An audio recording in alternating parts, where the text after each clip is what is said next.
Warahmatullahi wabarakatuh. Alhamdulillah, alhamdulillahi hamdan katsiran thayyiban mubarakan fih, kama yuhibbu rabbuna wa yarda.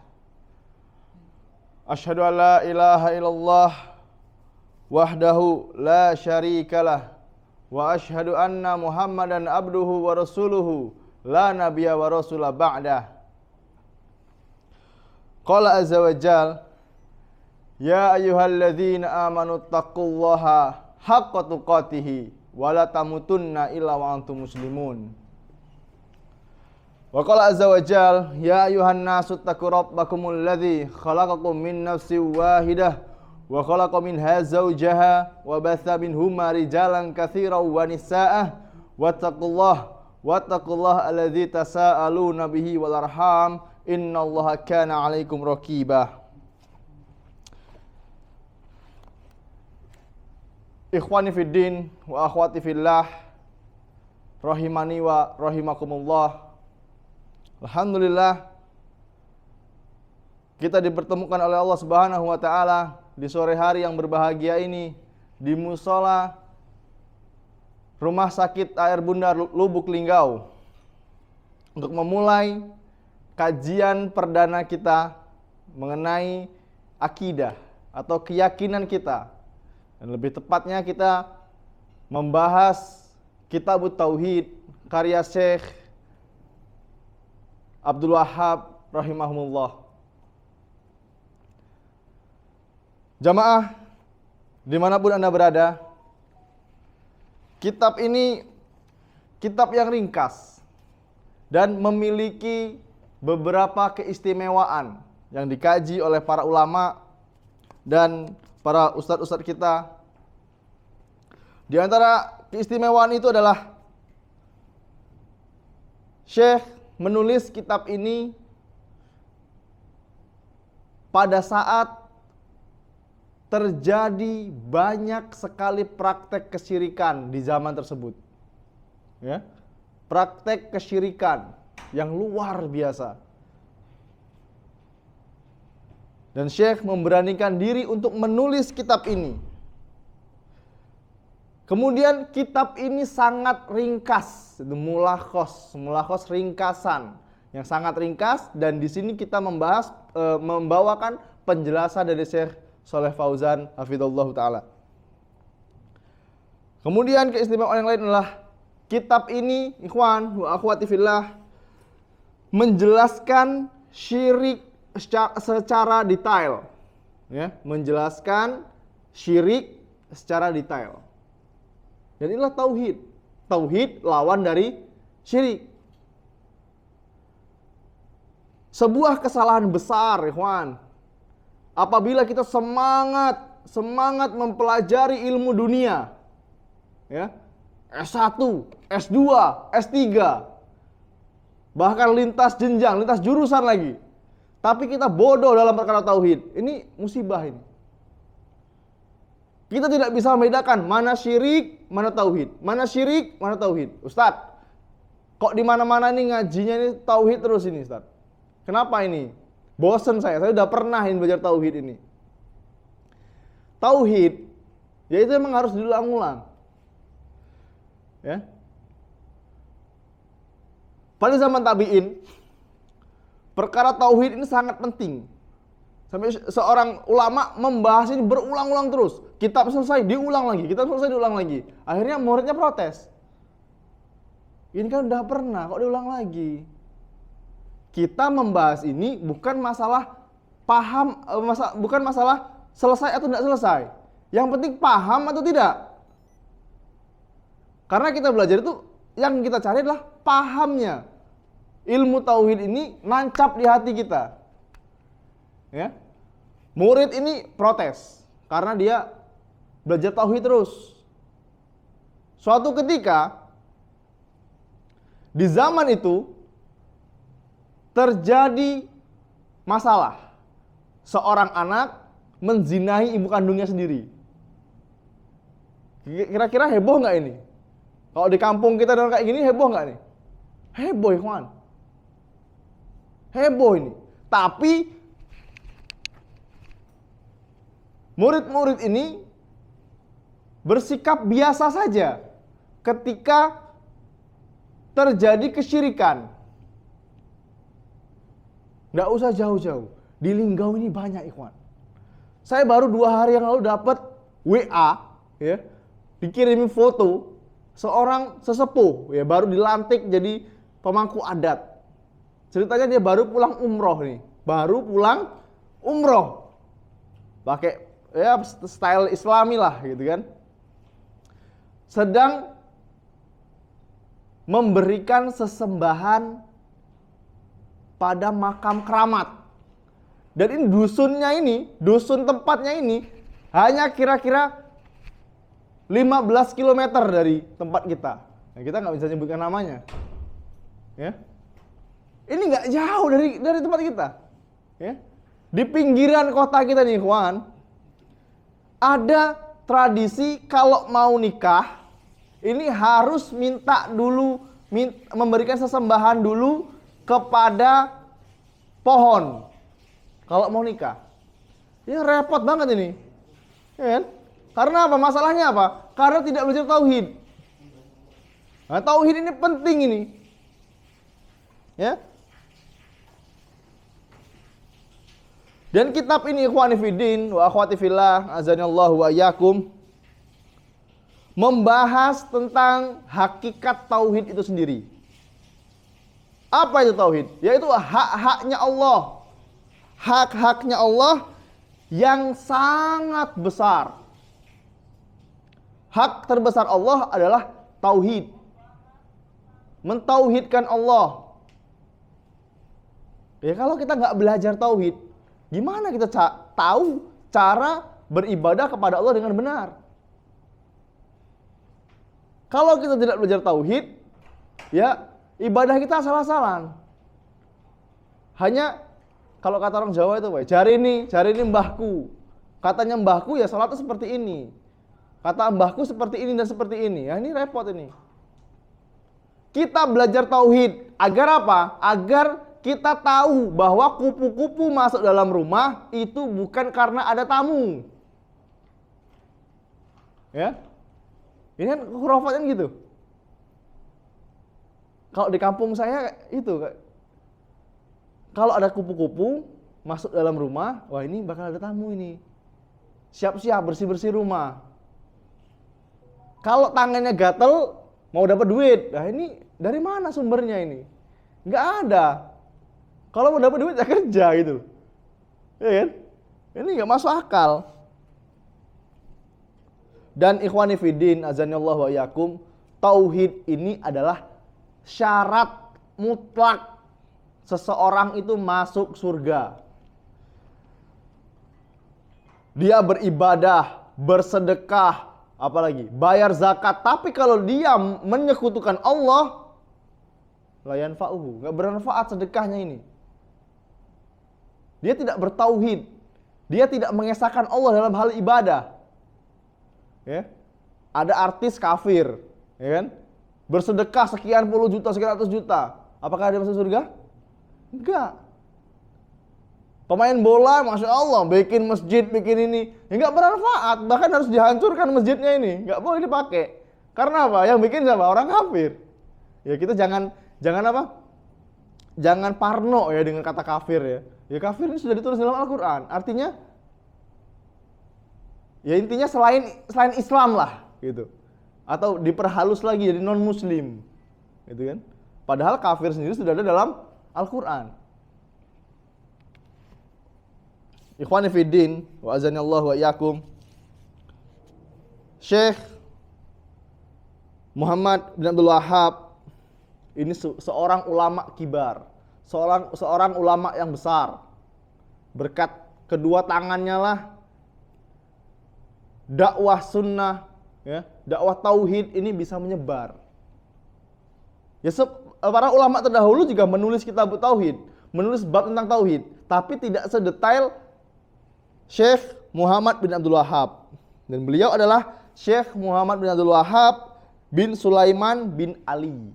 Nah ini, nasabnya ini. Ini sebuah sunnah, ikhwan.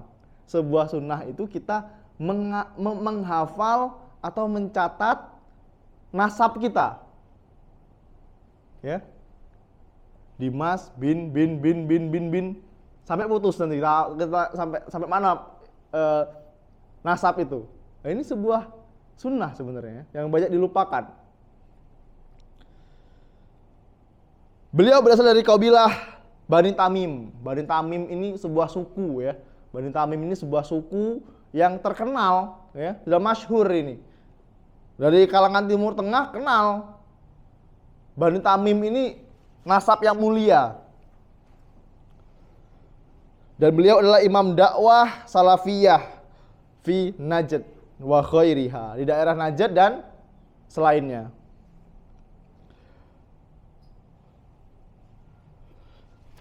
Beliau menghafalkan Al-Qur'an, dari kecil, ya, disibukkan dengan Al-Qur'an.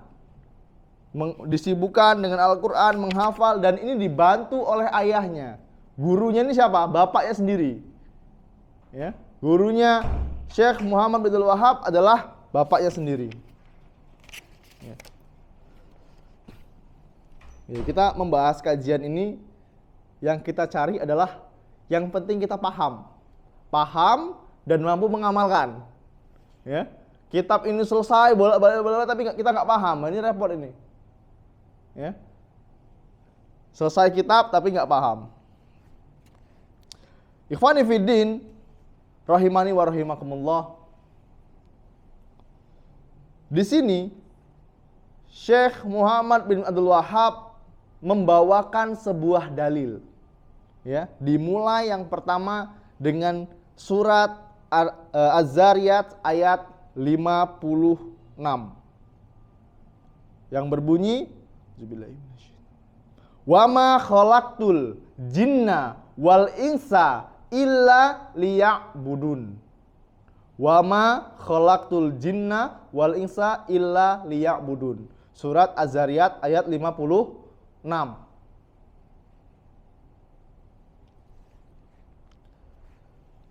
Artinya, wa ma khalaqtu, dan tidaklah aku ciptakan jinna wal insa, jin dan manusia, illa liya'budun, kecuali untuk apa? Untuk beribadah kepadaku, kata Allah. Jadi secara global Allah menciptakan kita, ikhwan, bukan untuk bekerja. Allah menciptakan kita bukan untuk jalan-jalan, bukan untuk ketawa hahaha hihihi, bukan untuk apa? Wisata kuliner. Ya. Tapi Allah menciptakan kita hanya untuk beribadah. Terus, apakah pekerjaan kita bisa bernilai ibadah? Bisa, sangat-sangat bisa. Guru misalnya. Guru niatkan ini untuk mencari ladang pahala jariah. Ketika guru mengajarkan satu ilmu, apalagi guru TK ya, guru TK, guru PAUD mengajarkan Al-Fatihah kepada muridnya, dan muridnya dipakai terus Al-Fatihah ini terus sampai dia mati. Pahalanya mengalir terus. Dan ini bisa bernilai pahala. Atau kita pedagang niatkan bekerja itu untuk apa? Untuk menafkahi anak, istri dan keluarga kita. Ini bisa bernilai ibadah, ikhwan. Ya. Itu perkara yang mubah. Boleh, silahkan mau kerja bagian apa silahkan. Tapi ingat, tipu daya iblis adalah menyibukkan kita dengan perkara yang mubah. Ingat. Contohnya apa? Basket, futsal, apalagi olahraga lainnya. Boleh, silahkan. Tapi di antara tipu daya iblis membuat kita sibuk terus melakukan hal-hal yang mubah. Ya, melihara burung misalnya kan, ya, mainin burungnya. Terus disibukkan dengan apa? Belajar. Akhirnya apa? Disibukkan dengan hal-hal yang kurang bermanfaat. Dan kita diciptakan bukan hanya sekedar untuk itu, ikhwan. Kita diciptakan oleh Allah untuk beribadah. Setiap kata yang berbunyi liya budun dalam Al-Quran artinya adalah mengesahkan Allah. Setiap kata yang berbunyi liya budun itu artinya mengesahkan Allah. Karena tidak akan diterima ibadah kita tanpa mengesahkan Allah. Dia beribadah, contohnya. Dia beribadah kepada Allah, sholat, puasa, zakat. Tapi setiap tanggal 1 Muharram, dia memberikan sesembahan kepada selain Allah. Nah ini enggak bermanfaat. Ya, ini enggak bermanfaat seperti ini. Dia tidak mengesahkan Allah. Dia puasa. Kalau disuruh mengucapkan la ilaha illallah, dia mengucapkan. Tapi kalau disuruh meninggalkan sesembahan selain Allah, nggak mau dia. Mungkin antum belum ketemu ya. Saya pernah tinggal di daerah Jawa yang melakukan praktek kesyirikan itu orangnya sama kayak kita, ikhwan. Modelnya sama kayak kita. Peci, sarungan gitu kan, pakai kain, pakai baju batik misalnya, memberikan kepala kerbau kepada siapa? Gunung Merapi. Waliyazubillah. Zahirnya Muslim. Dan inilah pentingnya kita belajar tauhid. Pentingnya kita belajar tauhid. Tauhid sendiri, ikhwan, dari kata wahada yuwahidu, tauhidan, yang artinya apa? Mengesahkan Allah. Mengesahkan Allah. Maksudnya apa? Mengesahkan Allah dalam 3 hal. Ya. Mengesahkan Allah dalam 3 hal. Yang pertama, rububiyah Allah. Yang kedua, uluhiyah. Dan yang ketiga, asma wa sifat. Ya. Atau secara gampangnya, tauhid itu dibagi lagi menjadi 3. Tauhid dibagi lagi menjadi 3. Yang pertama rububiyah, uluhiyah, wa asma wa sifat. Nama dan sifat-sifatnya Allah. Kita jelaskan. Yang dimaksud rububiyah, mengesahkan Allah dalam hal penciptaan, pengaturan. Ya. Contohnya apa? Kita meyakini bahwa yang mengatur alam semesta ini adalah Allah. Daun kering yang jatuh dari pohon itu Allah yang ngatur. Sudah Allah tentukan. Daun kering ini jatuh, ini sudah Allah tentukan. Ya.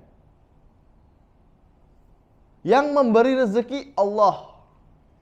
Nah, ini tauhid rububiyah namanya. Yang menurunkan hujan Allah. Orang kafir pun tahu yang menurunkan hujan ini siapa? Allah. Mereka tahu, mereka paham. Orang-orang kafir musyrikin di zaman Nabi Muhammad SAW, mereka tahu bahwa yang memberi rezeki itu Allah. Yang menurunkan hujan itu Allah. Tapi ketika disuruh beribadah hanya kepada Allah, dia nggak mau. Dan itulah tauhid uluhiyah.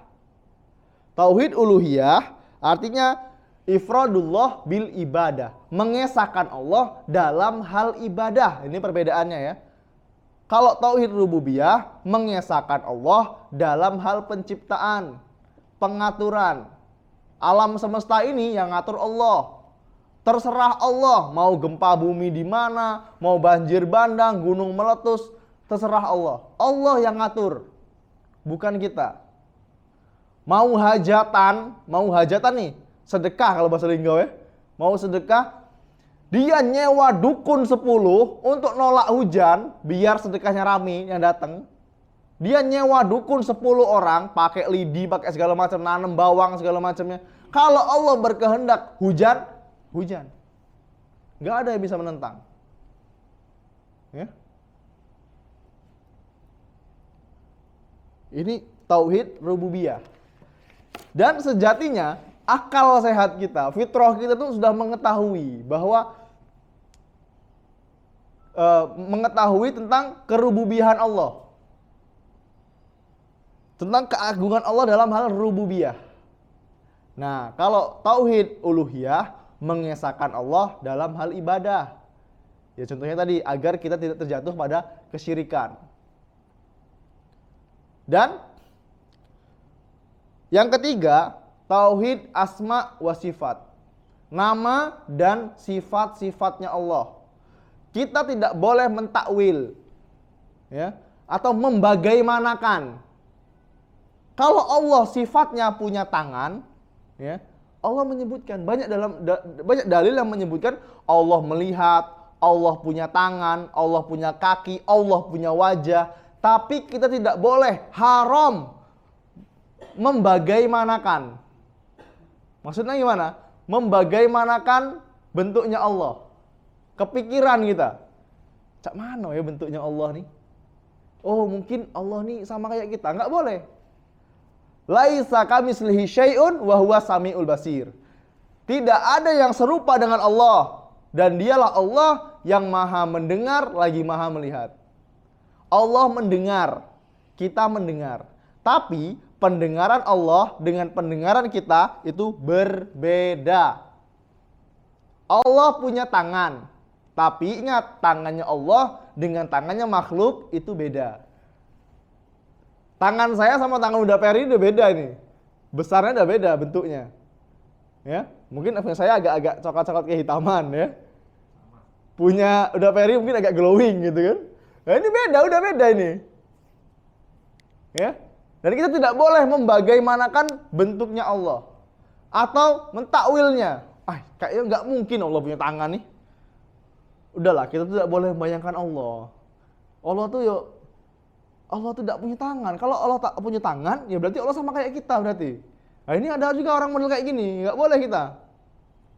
Ya, Allah punya tangan, makhluk punya tangan, tapi tangannya Allah beda dengan tangannya makhluk. Nah, ini penting ini. Allah punya wajah, ya jelas Allah punya wajah. Karena kenikmatan terbesar penduduk surga itu bukan istana, bukan bidadari, ikhwan. Tapi kenikmatan terbesarnya penduduk surga adalah bisa melihat wajahnya Allah. Wajahnya Allah itu sangat indah. Perumpamaannya, kita melihat wajah Allah itu seperti kita melihat bulan purnama di tengah malam. Tidak ada awan yang menutupi. Bukan berarti wajahnya Allah seperti bulan purnama, bukan. Kita memandang Allah tanpa penghalang, tanpa hijab. Itu adalah kenikmatan terbesar penduduk surga. Bukan sekedar istana, ya, bukan sekedar bidadari, bukan. Tapi itulah kenikmatan terbesar kita.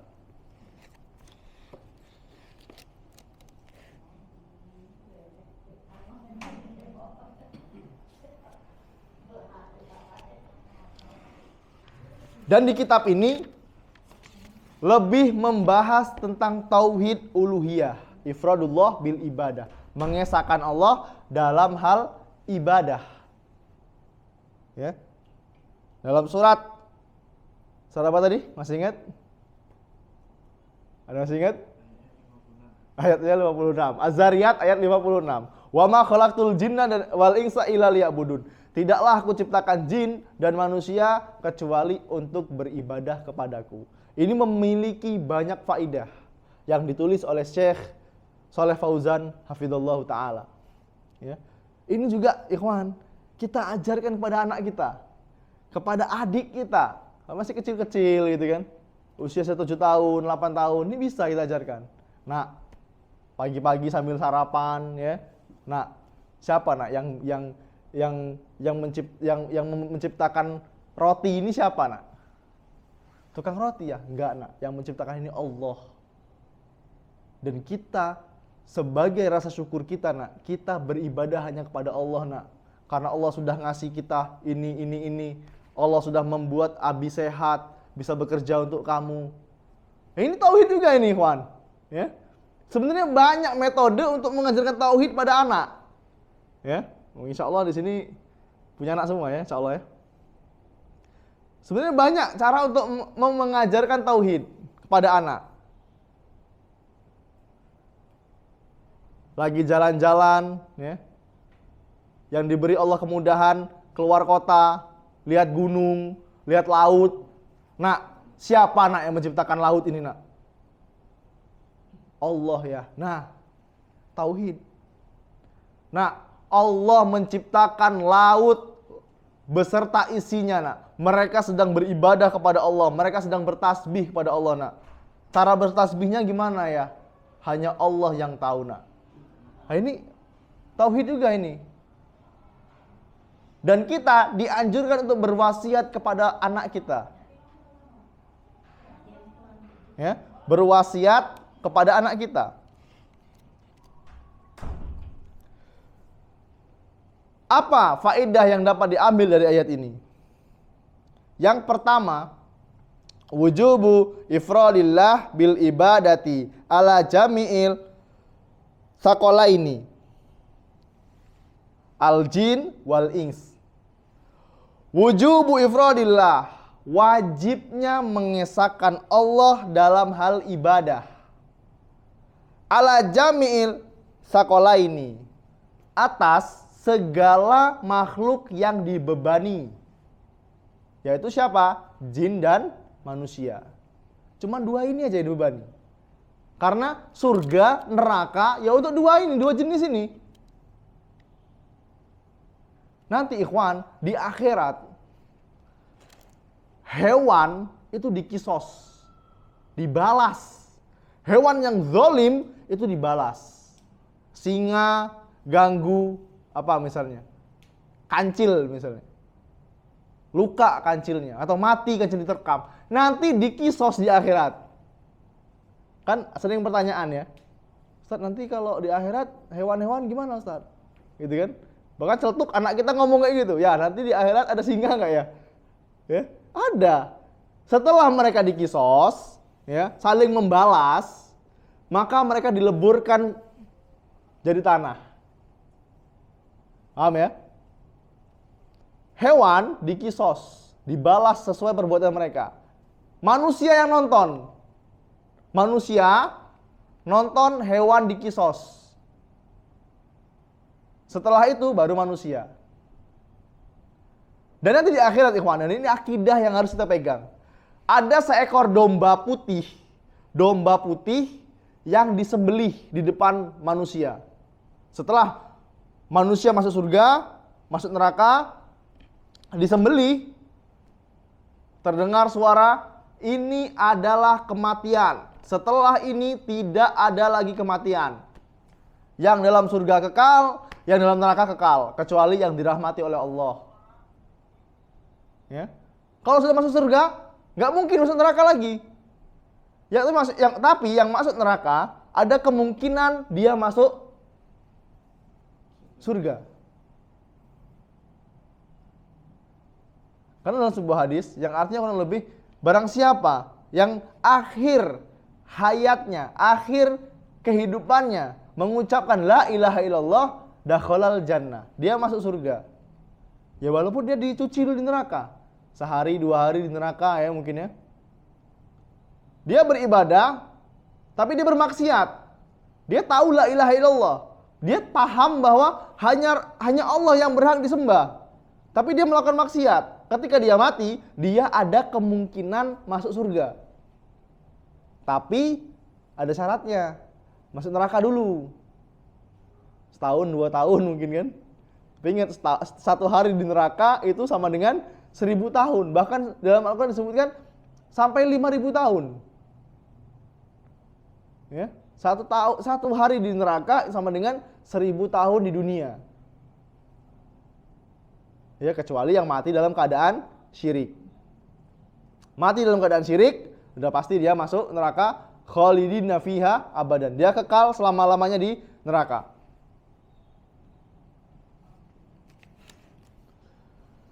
Dan yang dibebani ini ikhwan adalah jin dan manusia. Malaikat gimana? Malaikat itu diciptakan hanya untuk mematuhi perintahnya Allah. Dia tidak bermaksiat kepada Allah. Ada malaikat yang tugasnya menjaga neraka. Ya udah, selamanya dia jaga neraka. Ada malaikat yang tugasnya sujud. Tugasnya sujud terus. Ada malaikat yang tugasnya bertasbih, ya dia bertasbih terus. Sampai kapan? Sampai Allah menentukan cukup. Ya. Yang masuk surga adalah manusia. Jin juga bisa masuk surga. Karena ini adalah dibebani syariat. Ya. Kalau hewan dia nggak punya beban syariat. Hewan itu tidak dibebani oleh syariat. Dia punya otak tapi tidak punya akal. Nggak punya nafsu dia untuk beribadah, itu nggak punya nafsu. Tapi dia seluruh yang ada di bumi dan di langit itu bertasbih kepada Allah, termasuk juga hewan-hewan. Yusabbihu lillahi ma fis samawati wa ma fil ard. Sedang bertasbih kepada Allah semua yang ada di langit dan di bumi. Cara bertasbih cacing gimana? Yang kita nggak tahu. Punya cara sendiri. Ya. Ayat ini menunjukkan kewajiban kita untuk beribadah hanya kepada Allah. Yang kedua, bayanul hikmati min khalqil jinni wal ins. Penjelasan tentang hikmah diciptakannya jin dan manusia. Allah Subhanahu wa taala menciptakan segala sesuatu pasti ada hikmahnya. Pasti ada maksud dan tujuannya. Ya. Jadi jangan menyebutkan, Allah nih untuk apa menciptakan ini nih? Wabah, penyakit ini misalnya gitu. Ya pasti ada hikmahnya. Allah ini untuk apa sih menciptakan nyamuk? Kan nyamuk kan hewan yang merugikan. Ini pelajaran SD kelas 2 ini. Nyamuk itu hewan yang merugikan. Kenapa Allah menciptakan nyamuk? Ya, dengan adanya nyamuk terciptalah pabrik racun nyamuk. Ya, ini jangan gampang nalar kita aja kan. Akhirnya apa? Ribuan orang bisa cari nafkah di situ. Kan gitu. Semua yang Allah ciptakan pasti ada hikmahnya. Ya. Ada lagi yang tanya, untuk apa ya Allah itu menciptakan langit dan bumi? Untuk apa kira-kira Allah menciptakan langit dan bumi?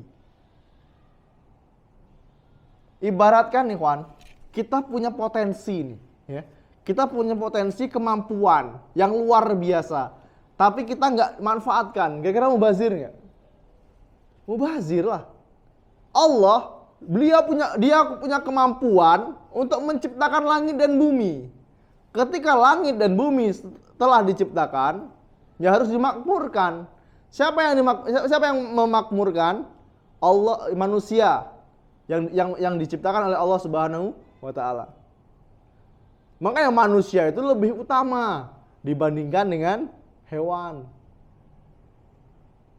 Manusia itu pemimpinnya di bumi ini. Bukan hewan. Dan inilah hikmah diciptakan jin dan manusia itu untuk beribadah hanya kepada Allah.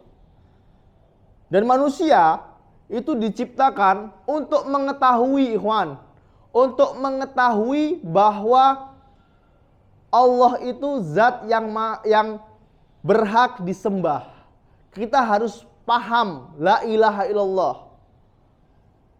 Dalam surat Muhammad disebutkan fa'lam annahu la ilaha illallah. Fa'lam, ketahuilah, ilmuilah annahu la ilaha illallah.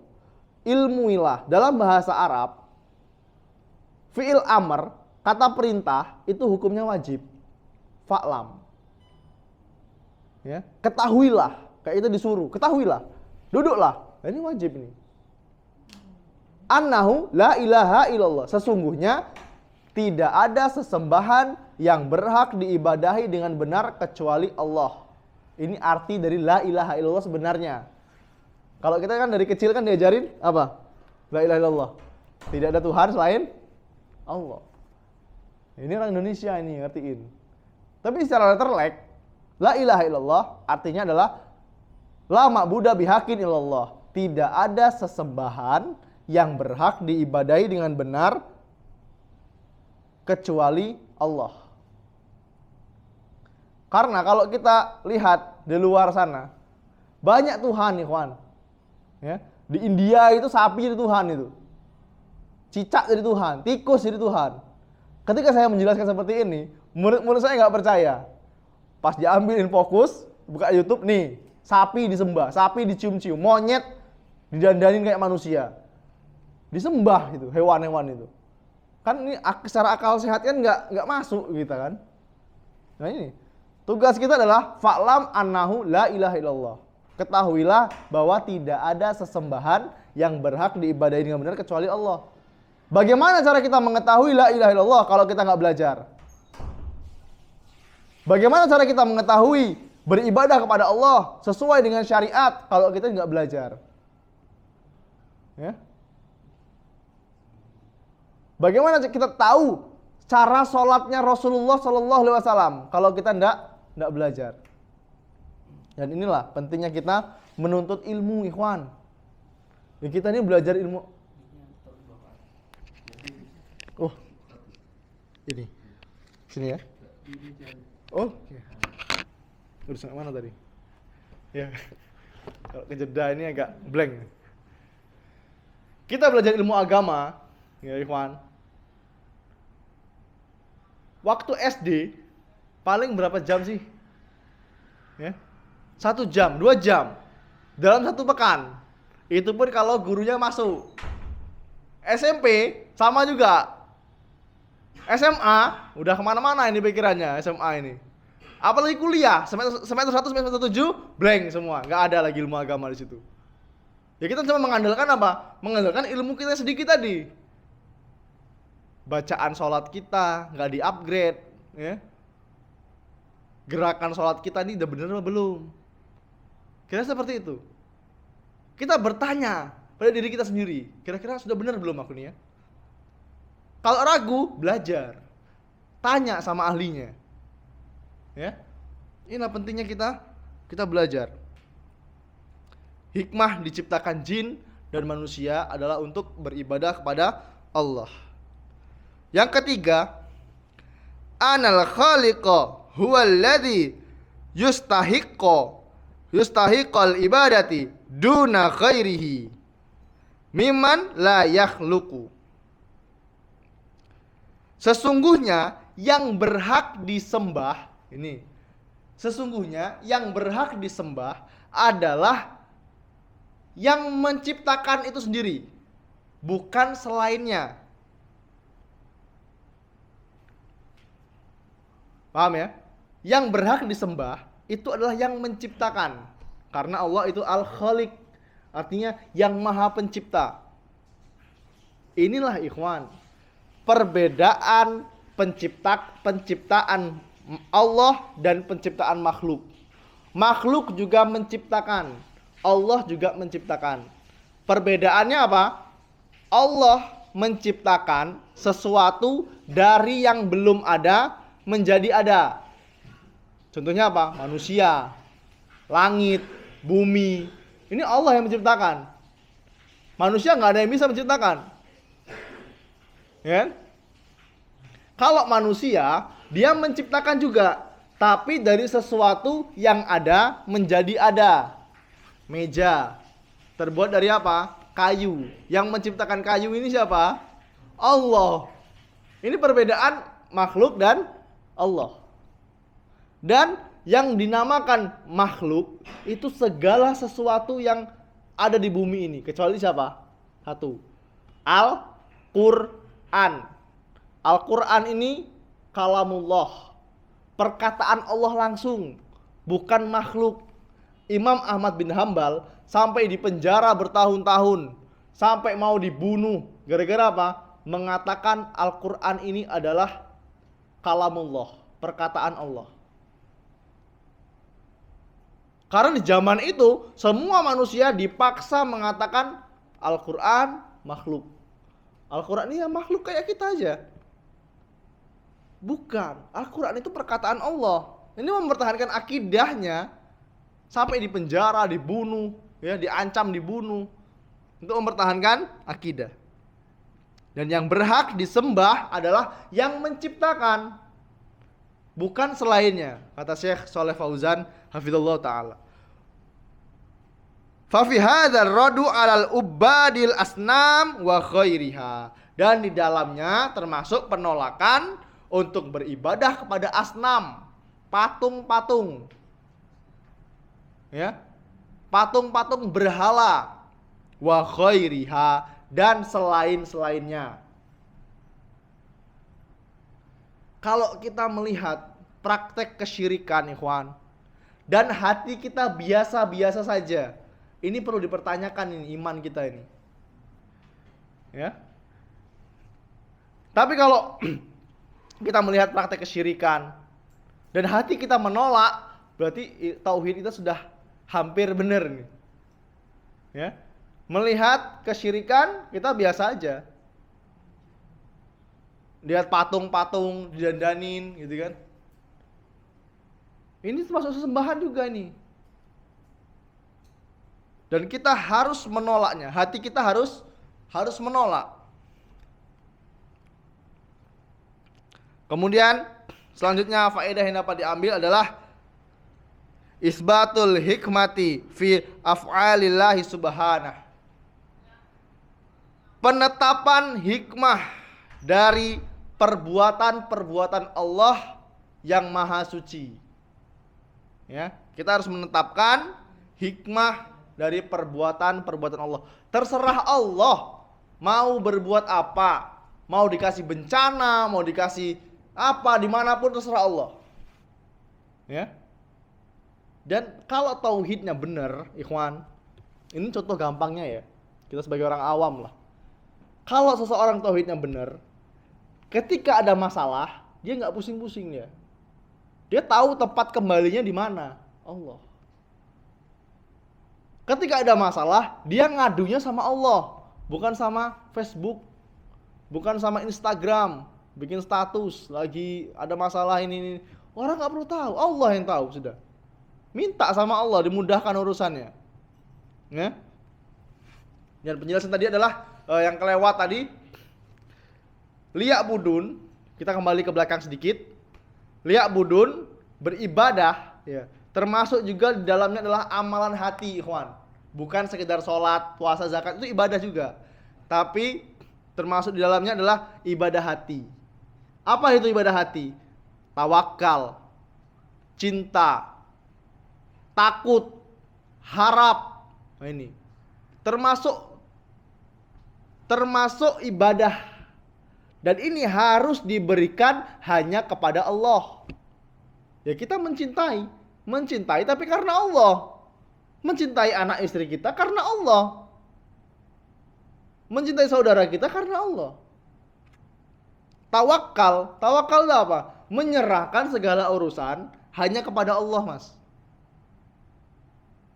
Ya, ini arti tawakal. Menyerahkan segala urusan hanya kepada Allah. Tapi ingat, disertai dengan ikhtiar. Yang namanya tawakal itu harus disertai dengan ikhtiar. Usaha dulu. Kita lagi ujian nih. Ujian mau wisuda misalnya. Apa sih bahasanya, lupa lagi. Ujian lah intinya ya. Nggak usah belajar. Aku tawakal, kata Ustadz kemarin harus tawakal, menyerahkan urusan sama Allah. Nggak usah belajar lah. Kalau Allah berkehendak nilai aku bagus, ya sudah bagus. Kalau Allah berkehendak nilai aku jelek, ya sudah jelek aja. Nggak usah belajar. Dia ini tawakal tidak disertai dengan ikhtiar. Ibaratkan kita parkir motor, parkir mobil di tempat parkir, disitulah BPKB, disitulah STNK, disitulah kuncinya.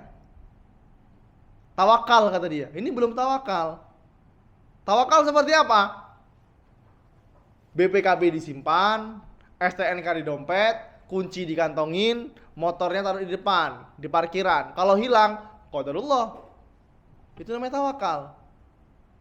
Nyimpen duit di brankas, ya, di tempat yang aman. Kalau hilang gimana? Ya sudah, itu qadarullah. Takdirnya Allah, itu bukan rezeki kita. Ini pentingnya, iman. Tawakal. Dan kita berharap hanya kepada Allah. Tutorial kecewa paling mudah itu berharap pada manusia. Coba aja kalau kamu percaya. Tapi kalau kita berharap kepada Allah, tidak akan pernah kecewa. Kita pengen sesuatu, pengen umroh misalnya. Siapa nggak pengen umroh gitu kan? Tapi kok nggak bisa-bisa nih, belum bisa ini. tahun ini gagal, tahun kemarin Covid, gitu kan? Pasti ada hikmahnya. Bisa jadi, bisa jadi, bisa jadi. Nah, ini kita berhusnuzon sama Allah. Kalau kita berharap pada Allah, pasti Allah akan kabulkan. Kalau nggak di dunia, nanti di akhirat, di surga. Dan termasuk ibadah hati adalah takut. Takut ini ikhwan, termasuk ibadah. Ya, ada beberapa bagian takut ini. Takut yang tabii, yang bawaan lahir, yang bawaan diri kita. Takut sama apa? Hewan buas. Takut sama musuh yang lebih kuat. Takut sama takut sama api misalnya, api yang besar. Takut kita, ya manusiawi, wajar. Ya. Kemudian ada takut maksiat. Takut maksiat ini menyebabkan meninggalkan amar ma'ruf nahi mungkar. Contohnya, yang dikerja di rumah sakit misalnya ya, mencurangi laporan. Ya, mencurangi laporan. Dia takut sama siapa? Sama atasannya. Kalau kamu nggak melakukan ini, saya pecat kamu. Ya, barang keluar harusnya itu 5.000, dibuatnya 10.000.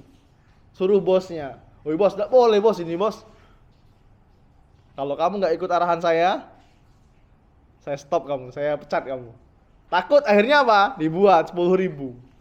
Bosnya masuk 10 dapat 5.000. Nah ini takut juga, tapi takut yang maksiat ini, nggak boleh kita. Kemudian ada juga takut ibadah ikhwan. Takut ibadah disertai dengan rasa pengagungan kepada Allah, perendahan diri, ketundukan kepada Allah, ya, dan membuat rasa takwa. Takwa itu kita meninggalkan apa yang Allah larang dan menjauhi apa yang Allah larang dan mengerjakan apa yang Allah perintahkan. Takut itu juga tentang ibadah itu juga ada dua, dibagi lagi. Ada takut yang terpuji, ada juga takut yang tercela.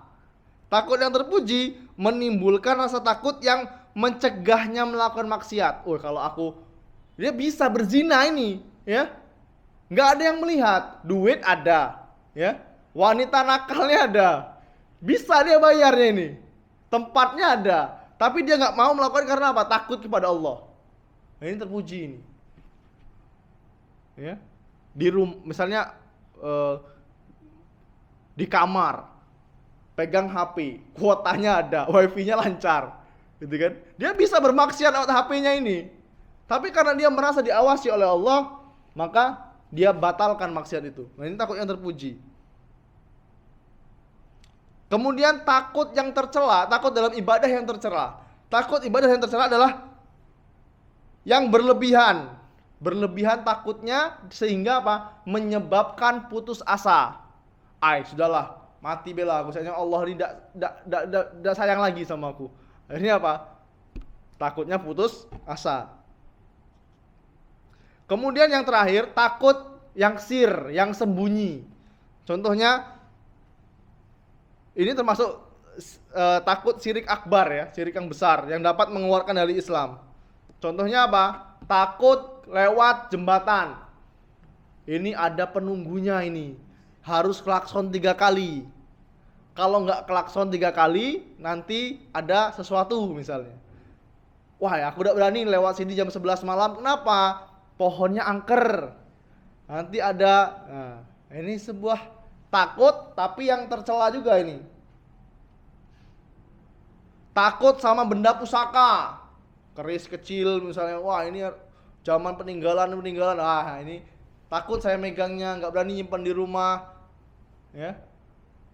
Ini bisa dipraktekkan nih, Juan, ya. Saya kasih bocoran, bisa dipraktekkan kepada anak-anak kita.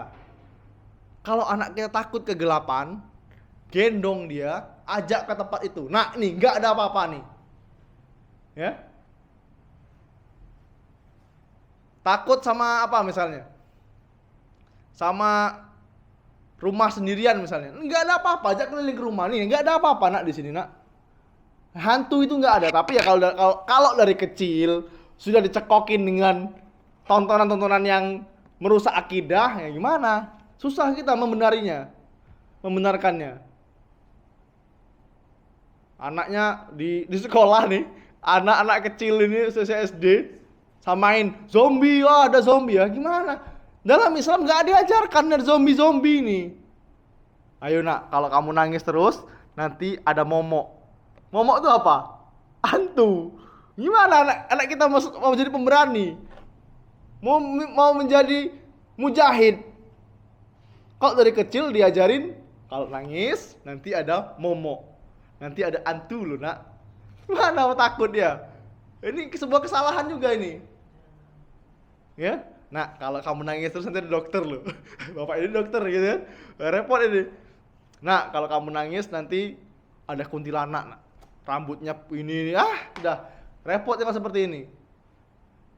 Nah kalau kamu nangis terus Allah nggak suka, nak, Allah marah nanti, nak. Nah, ini harusnya seperti itu. Ya. Kemudian ikhwan fillah wa azanillahu wa iyyakum, Syekh Muhammad bin Abdul Wahhab membawakan sebuah dalil lagi tentang tauhid ini. Surat An-Nahl ayat 32. Walaqad ba'atsna fi kulli ummatin rasulan an i'budullaha wajtanibut taghut.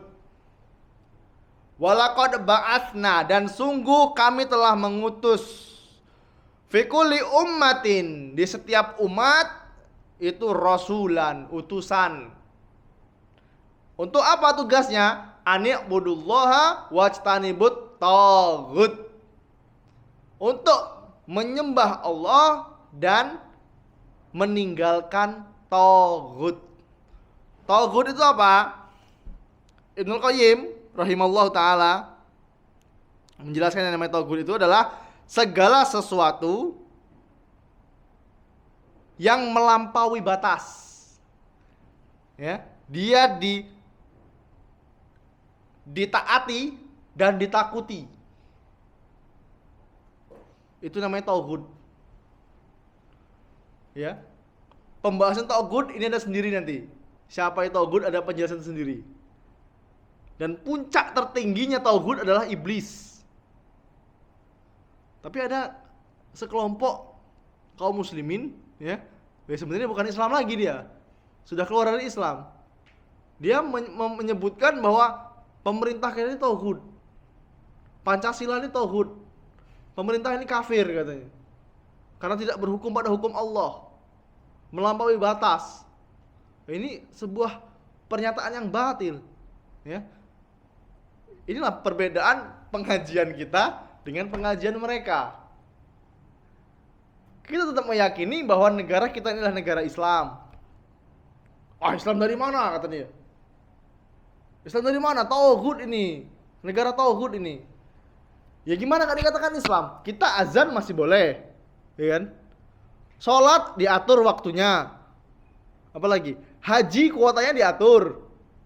Puasa dilihat hilal dari pemerintah. Ini negara kafir dari mana ini? Ini sekelompok orang-orang yang ekstremis ini. Bahaya ini. Penampilannya sama kayak antum. Berjenggot, ya kan? Kadang-kadang berjubah. Ya, pakai sorban. Tapi suka mengkafirkan pemerintah ini. Ya, ini bahaya. Kalau ada sebuah pengajian, ya kita kan orang awam nih, pengen hijrah, ikut pengajian Ustadz Fulan, kayaknya rame pengajian di situ kesana Tapi kalau sudah nyentil pemerintah, ya menjelek-jelekkan pemerintah, jangan diikuti kajian itu. Ya, bahaya ini. Itu adalah tauhid, segala sesuatu yang melampaui batas, berlebih-lebihan.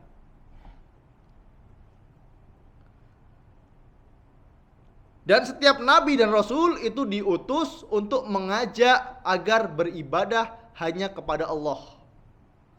Pelajaran dari ayat ini adalah annal hikmata min irsalir rasul hiya da'watu ila tauhidi wa nahyu anisyirki. Sesungguhnya hikmah diutusnya para rasul adalah untuk mendakwahkan tauhid, melarang dari syirik, mendakwahkan tauhid dan melarang dari syirik. Semua nabi dan rasul itu diutus untuk mendakwahkan tauhid. Tidak ada satu nabi pun yang mengajak kepada kesyirikan. Ya. Tidak ada satu nabi yang mengajak kepada kesyirikan. Ini sudah mutlak ini.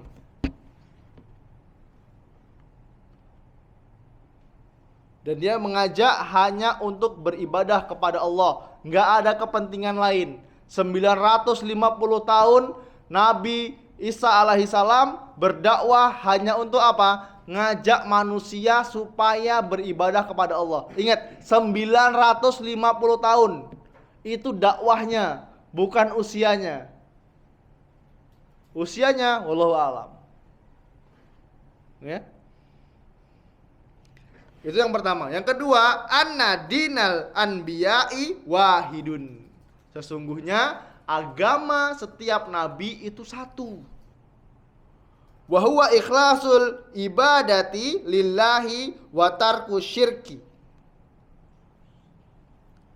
Dia beribadah ikhlas karena Allah. Ikhlas karena Allah dan meninggalkan perbuatan syirik. Kalau nggak salah, siapa? Dr. Zakir Naik. Ya. Dalam sebuah acara menyebutkan kalau ada dalam Injil yang menyebutkan Nabi Isa itu adalah Tuhan, ya. Dia menyebutkan bahwa aku adalah Tuhan, sembahlah aku, kata Nabi Isa, maka hari ini saya masuk agama kalian. Karena apa? Nggak ada, dalam Injil pun nggak ada yang menyebutkan Nabi Isa itu adalah Tuhan, nggak ada. Nanti Allah Subhanahu wa taala akan berfirman, memanggil Nabi Isa. Dalam surat Al-Maidah ayat 117.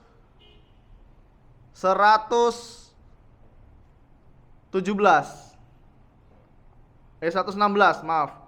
Ada yang bawa Al-Qur'an? Al-Maidah ayat 116.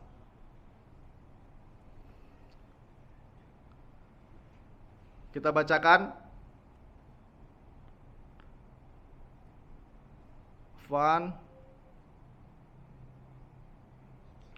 Kata Allah Subhanahu wa taala, "Wa idz qala Allah ya Isa bin Maryam, a anta qulta lin-nas ittakhizuni wa ummi ilahaini min dunillah." Allah ngajak dialog, bertanya kepada Nabi Isa alaihissalam. Dan ingatlah ketika Allah berfirman, "Wahai Isa putra Maryam, apakah kamu mengatakan kepada manusia, jadikan ambillah aku dan ibuku dua orang Tuhan selain Allah?" Kemudian Nabi Isa berkata apa? Qala subhanak, maha suci engkau ya Allah. Qala subhanaka ma yakunu li an aqula ma laisa li bihaq. Kata Nabi Isa, maha suci engkau, tidaklah patut bagiku mengatakan apa yang bukan hakku. Nah ini, nanti di hadapan manusia, Nabi Isa akan ditanya oleh Allah, apakah kamu berkata kepada manusia untuk ambillah aku dan ibuku Tuhan selain Allah? Dan Nabi Isa menyangkal tuduhan tersebut, yang menunjukkan bahwa apa? Dia tidak pernah menyebutkan dirinya Tuhan. Nah ini dalil juga untuk menunjukkan bahwa Nabi Isa itu bukan tauhid. Karena pengertian tauhid sendiri dalam perinciannya sesuatu yang disembah dan dia ridho dirinya disembah. Ingat ya, dia disembah, dia juga ridho dirinya disembah. Nabi Isa disembah oleh orang-orang kafir, tapi dia tidak ridho.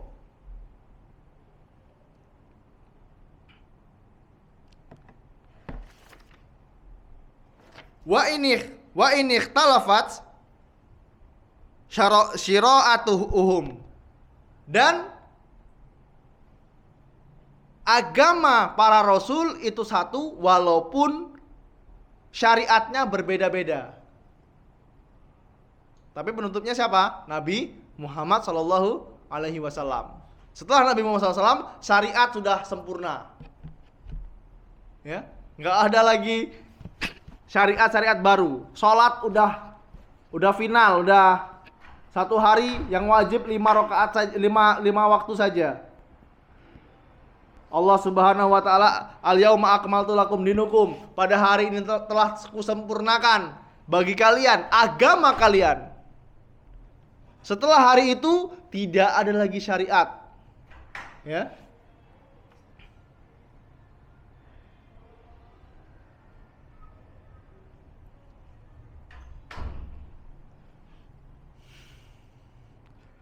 Kemudian faedah yang terakhir, fil ayati ma fi la ilaha illallah miman nahya wal isbat fadallat ala annahu la yastaqimu tauhidu illa bihima jami'an. Ya, di dalamnya ini mengandung pengertian dari la ilaha illallah, tidak ada ilah yang berhak disembah kecuali Allah, dan terdapat 2 rukun, an-nafyu wal isbat. Dalam kalimat la ilaha illallah terdapat 2 rukun yang harus ada. An-nafyu, la ilah, tidak ada sesembahan. Wal isbat, menetapkan.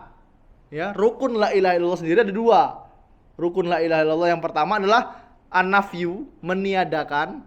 Yang kedua isbat, menetapkan. Kalau kita sudah mengatakan la ilaha illallah, berarti kita sudah menghilangkan semua sesembahan selain Allah, dan kita menisbatkan hanya satu, yaitu siapa? Allah.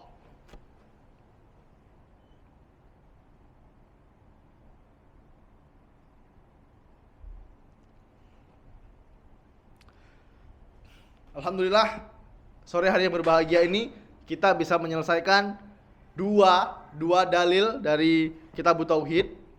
Nah, insya Allah kita lanjutkan, semoga dimudahkan kita bisa melanjutkan 2 pertemuan lagi pada pertemuan yang berikutnya tentang surat Al-Isra ayat yang ke-23 ya. Wa qadara rabbuka alla ta'budu illa iyyahu wa bil walidaini ihsana. Al-Isra ayat 23. Semoga Allah mudahkan. Karena waktunya sudah habis, kita akhiri dengan doa kafaratul majelis. Subhanakallahumma wa bihamdika asyhadu alla ilaha illa anta astaghfiruka wa atubu ilaik. Assalamualaikum warahmatullahi wabarakatuh.